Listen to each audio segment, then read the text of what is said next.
आज हम लोग वॉइस के बारे में अध्ययन करेंगे, जो कि ये हमारे क्लास के प्रारंभ से लेकर 6 क्लास से लगभग ये सीबीएसई बोर्ड के लेकर फिर ये एड होता चला जाता है हमारे क्लास में, और ये 12th तक या आगे की पढ़ाइयों तक की हमारे साथ हमेशा रहता है। ये एक इम्पोर्टेंट टॉपिक है जिसे हम लोग वॉइस के रूप में हम समझते हैं, जो कि ग्रामर के बाद यानी टेंस को हम लोग पढ़ते हैं तो उस टेंस के तुरंत बाद का अगर कोई टॉपिक है तो वो वॉइस है। तो वॉइस के लिए हम लोग जब बात करते हैं तो उसका अगर हिंदी रूपांतरण हम लोग बात करें तो वॉइस को हम लोग वाच्य बोलते हैं, या उसे और भी रूपांतरित वर्डों में लाया जाए तो वाच्य को हम लोग बात कहें, एक तरीके से बातचीत की भाषा, तो इसे हम लोग प्रयोग करते हैं।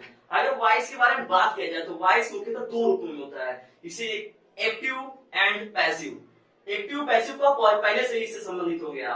ये दोनों एक दूसरे के अपोजिट वर्ड है। हम लोग हमेशा इसका प्रयोग भी कर चुके हैं कि एक्टिव का जो अपोजिट वर्ड होता है वो पैसिव होता है। अब यहाँ एक्टिव का जो हिंदी लिखा गया वो सक्रिय, और यहाँ पैसिव पे लिखा गया निष्क्रिय। इन वर्डों का क्या यूज है इसमें, यानी कोई भी बातों को जो हम लोग बोलते हैं वाच्य के रूप में बोलते हैं तो वो मुख्यतः 2 बेसों पर होता है, 2 कॉन्सेप्ट पर होता है, जिसे हम एक एक्टिव के रूप में बोलते हैं एक्टिव वॉइस, और एक को हम पैसिव वॉइस के रूप में समझते हैं। तो इसमें एक्टिव कौन है, पैसिव कौन है, इन्हीं बेस चीजों को हमें समझना है। यहाँ देखिए इसमें मैंने बात लिखा है कि एक्टिव, और इसमें मैंने यहाँ पर सब्जेक्ट लिखा हुआ है और यहाँ पैसिव ग्रुप मैंने ऑब्जेक्ट का यूज किया है। आइए इसे समझने से पहले या इन टॉपिक पे जाने से पहले कुछ बेसिक चीजों को पढ़े हम लोग। टेंस में हम लोगों ने पढ़ा भी है कि सब्जेक्ट, वर्ब और ऑब्जेक्ट, यदि अगर मैथमेटिकल रूल में भी देखा जाए इस चीजों को, कॉन्सेप्ट को, तो सब्जेक्ट, वर्ब और ऑब्जेक्ट एक दूसरे से कनेक्ट होकर, यानी यही सीरीज हमारी होती है पूरे ग्रामेटिकल में, जिसमें हम लोग देखिए आइडेंटिफिकेशन होना बहुत जरूरी है। किसी भी ग्रामर के किसी भी पोर्शन को पढ़ने के लिए सबसे बेसिक फार्मूला है कि उसके सब्जेक्ट, वर्ब और ऑब्जेक्ट को आप एक बेहतर तरीके से रूपांतरण आना चाहिए, पहचान होनी चाहिए उसकी। अब देखिए मैंने यहाँ पर लिखा हुआ है सब्जेक्ट, वर्ब और ऑब्जेक्ट के बारे में।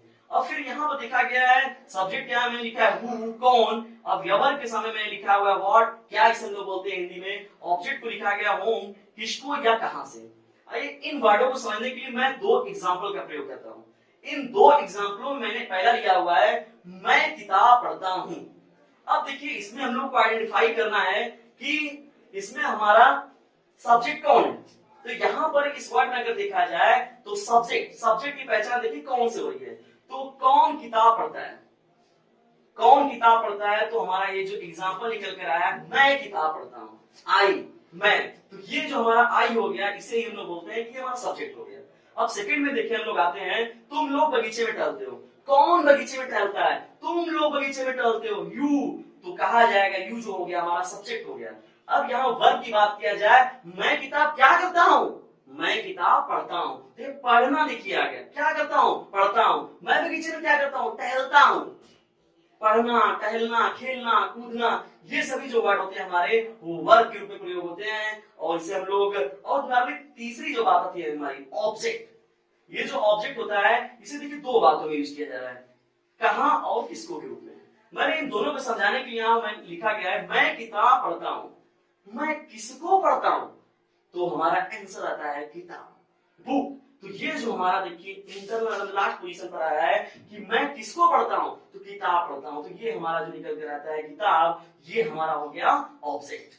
उसके बाद यह देखिए किसको से मिलेगा और कहां से मिलेगा, तो कहां के लिए हम लोग बात की, तुम लोग बगीचे में टहलते हो, तुम लोग कहां टहलते हो, तो आंसर हम लोग का मिला बगीचे में। तो इस तरीके से हमारा ये सब्जेक्ट, वर्ब और ऑब्जेक्ट के रूप में। अब इन्हीं सभी चीजों को लेकर हम लोग बात करते हैं अपने वॉइस में। टेंस को आप अच्छी तरीके से पढ़े भी होंगे, और यहाँ 6 से लेकर 8 तक क्लासों में अच्छा प्रयास भी कराया जाता है, तो 2, 3, 4 क्लासों में यूज किया जाता है।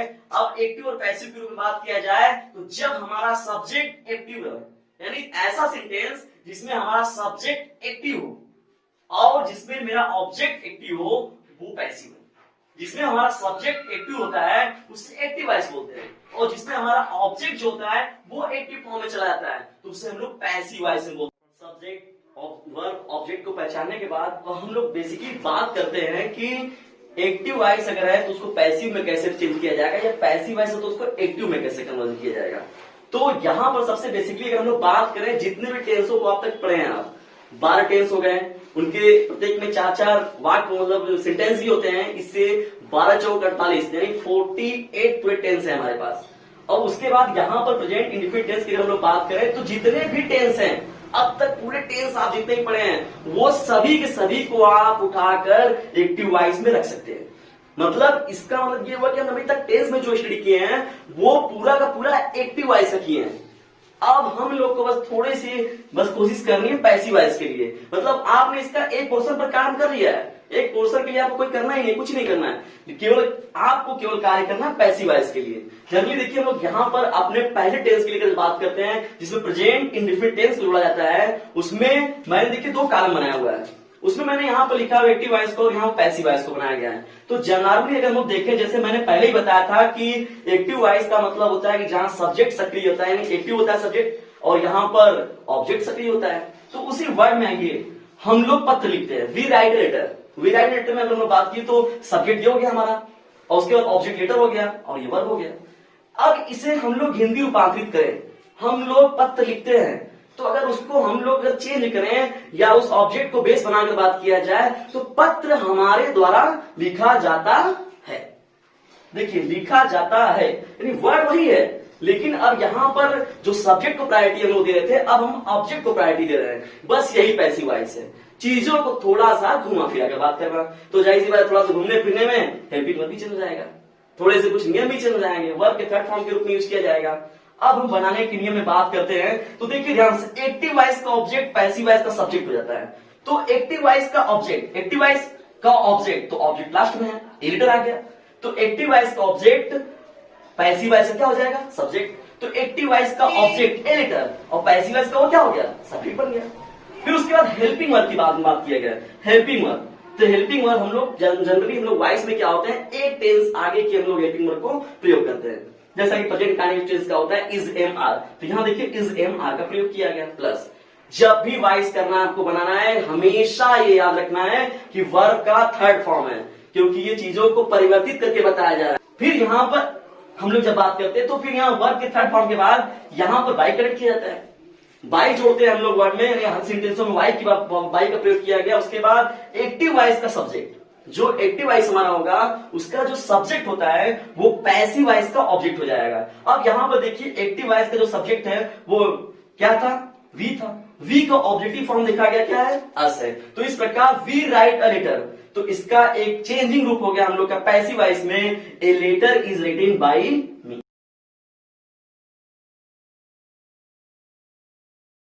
टेंसों के कन्वर्जन में जब यहां एक्टिव से पैसिव में चेंज होने की बात होती है तो इस चार्ट को आपको एकदम अनिवार्य रूप से याद रखना होगा। जैसे यहां पर डू या does, is am are, have been, has been, is present indefinite tense, present continuous tense. तो अगर ऐसे ये हेल्पिंग वर्ब आपने टेंस से पढ़ा था तो इनका कन्वर्जन आपको ये जो है इस साइड लिखा होगा उसे अनिवार्य रूप में पैसिव के लिए यही प्रयोग करना है। यानी ऐसे अगर ये पूरा का टेंस के अकॉर्डिंग दिया गया तो उसमें ये पूरी की पूरी चीजें पैसिव वॉइस में ये प्रयोग की जाएंगी। जिसमें कि यहां पर देखिए हैज बीन का यहां पर क्रॉस किया गया है और यहां पर 4 लोगों का, यानी यहां पर देखा गया तो 4 जो ऐसे होते हैं टेंस जिनका की पैसिव वॉइस। प्रोनाउन कन्वर्जन के बारे में हम लोग बात करते हैं थोड़ा सा। देखिए 3 फॉर्मों में ये प्रयोग किया जाता है, subjective, objective and possessive form. यहां पर हम लोग आई के बारे में देखा जाए तो ये फर्स्ट फॉर्म का हमारा होता है सब्जेक्टिव रूप आई, तो अगर इसका ऑब्जेक्टिव रूप देखा जाता है तो मी हो जाता है, और आई का जो पोसेसिव फॉर्म होता है वो माई होता है। तो ऐसे ही आपके ये जो लिखे गए इंपॉर्टेंट रूप में ये चार्ट आपको पूरा तैयार रखना होगा।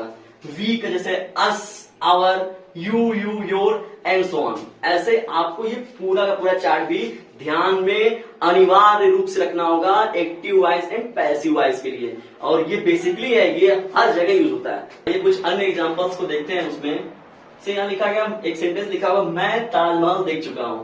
इसके एक्टिव वॉइस को हम लोग देखा गया यहाँ पर, तो I have seen the Taj Mahal, ये टेंस के अनुसार हम लोग बनाते हैं। पैसिव वॉइस में देखा गया, देखिए वही प्रारंभिक बात, वही जो कन्वर्जन वाली चीजें थी, द ताजमहल, हैज, इसे देखना ये सिंगुलर है तो इसके अकॉर्डिंग हैज आ जाएगा। तो यहां पर एक टेंस आगे जाता था तो हैज बीन सीन बाय मी, ठीक। फिर यहां पर अगर हम लोग एक्टिव वॉइस को देखा जाए तो सचिन विल प्ले क्रिकेट, तो पैसिव वॉइस में देखा गया cricket will be played by Sachin. फिर यहां देखा गया did he read a novel, यहाँ पैसिव वॉइस का देखा जब जाएगा तो यहाँ ए नॉवेल देखा जाएगा, तो ए नॉवेल के अकॉर्डिंग जो होगा इसका हेल्पिंग वर्ब वाज आ जाएगा। तो यहाँ पर डिड जब आगे निकला हुआ है तो यहाँ वाज को भी आगे रखा जाएगा उसकी पोजीशन पर, तो was a novel read by him.